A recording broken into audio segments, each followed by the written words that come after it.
Good afternoon, everybody.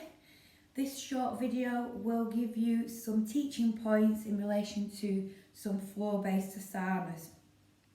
We'll start with the bound angle pose, which is the Baranasana, and we'll move into the one-legged forward fold. We'll also look at the pigeon pose, the boat pose and the bridge pose in this particular one. So what I want to start with would be the Baranasana. So where you need to be with this is you need to ensure that your spine is nice and stacked, okay?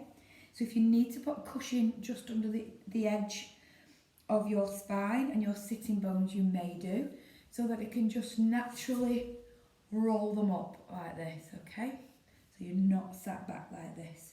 If you don't need to, that's fine. This particular exercise would need you to place both your feet together in the middle, okay? And you may touch your toes, the inner thighs or your ankles, which one is more suitable, okay?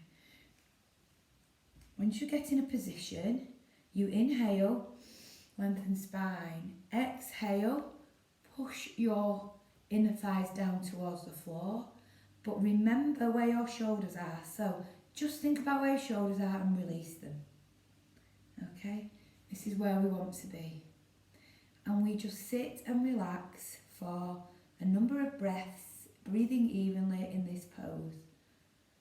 And what the aim is eventually is just to go as low as you can with those knees and inner thighs, but in a comfortable place, not through any pain barrier.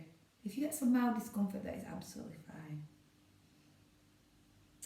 And on the exhale, release. Okay, come up. Okay. Now, your options are that if you want to, you can put cushions on either side so that you can ensure you've got somewhere to lay your legs.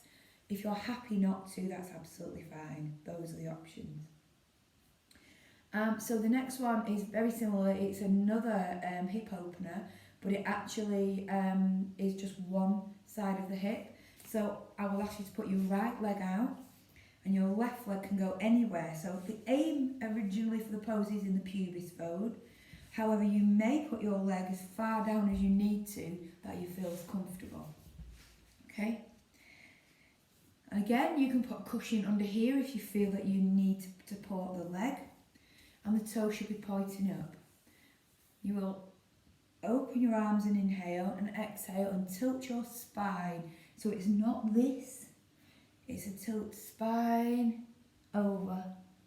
Now you can hold your toes, or if you want to, your ankles, or actually just rest. The nose needs to be gazing towards the knee, and you will stretch like that. Okay.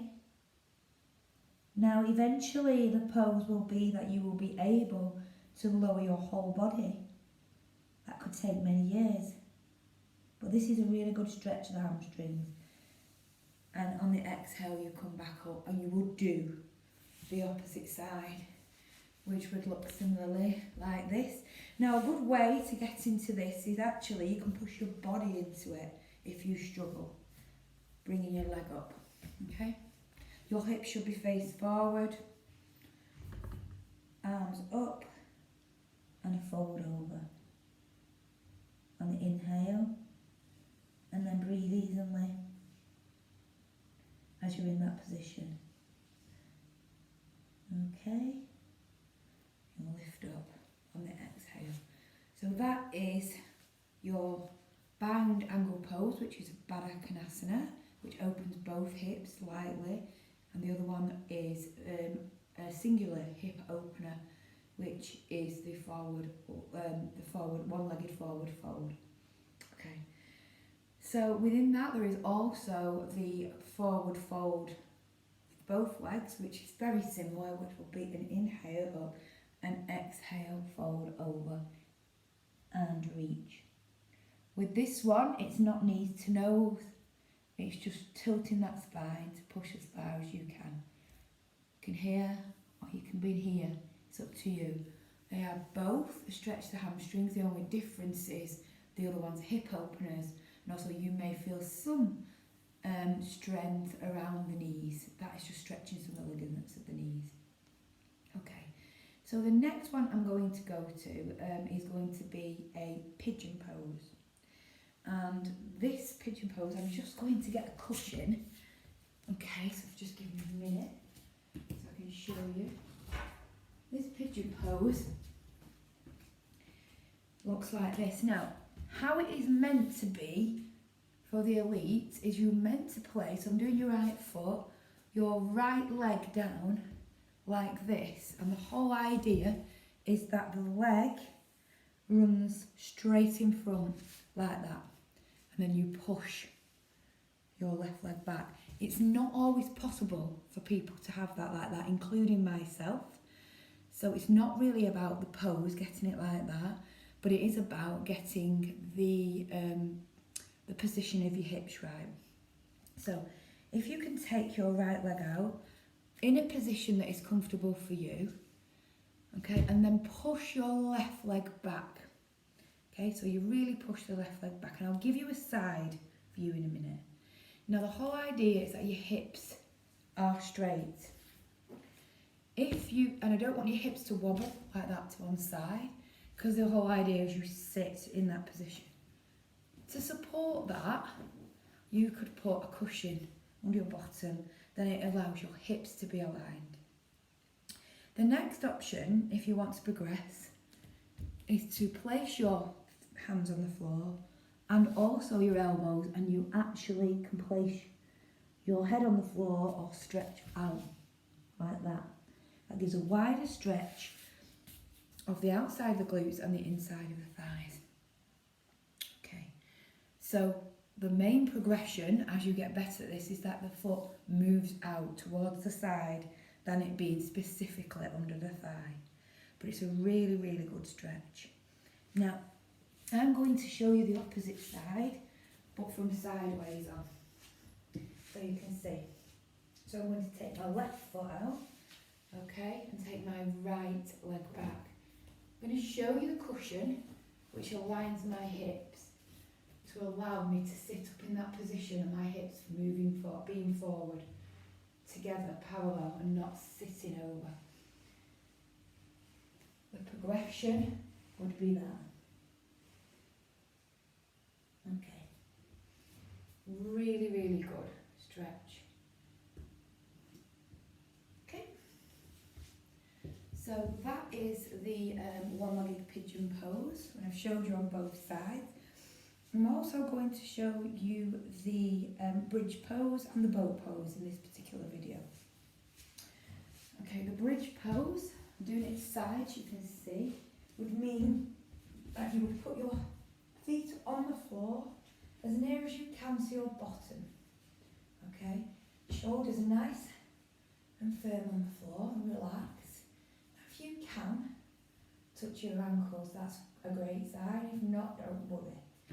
The whole idea is that this is to stretch the quads, tilt the pelvis. Okay, so you would inhale, breathe in, tilt and stretch, and stay up there. Okay, and then move your shoulders in together to enable you to go a bit closer to your ankles. If you struggle with this and you want to have your hands underneath, that's fine. Your neck should be nice and straight and aligned, and you lift as high as you can to get the stretch here, all the way up, abs, glutes, thigh, and sit there and breathe evenly. And that is the bridge pose. There are so many variations extending on, but I'm just showing you the simple version for now. And release. The boat pose is for your abs, okay? I'm going to show you the full version, and then we're going to break it down a little bit so that you can do a few modifications. So the whole idea is that you sat up with your feet on the floor. Okay, you will inhale and lean back. Exhale, lift your knees. Inhale, lift your legs. Exhale, your arms out in the boat position, and you'll breathe evenly in that particular position for as long as you can, or as long as your teacher tells you need to. Okay? Now, options. You may hold your hands under your legs if that helps. Okay? Like that, or like that. Or you may want to take it back slightly, put hands on the floor. Not lots of variations if you want to. But you'll make sure you're feeling it here and not just here. Okay, so I've gone through the boat pose, the bridge pose, the bowed angle pose, Baranasana, the one-legged pigeon pose, and the one-legged forward fold, including the double. So we've looked at there, working on our hamstrings, our abs, and our single and double hip openers. So I'm hoping that will be something that you can practice moving forward, and as we start to put things together, you will understand how we do them and why we do them. Thank you.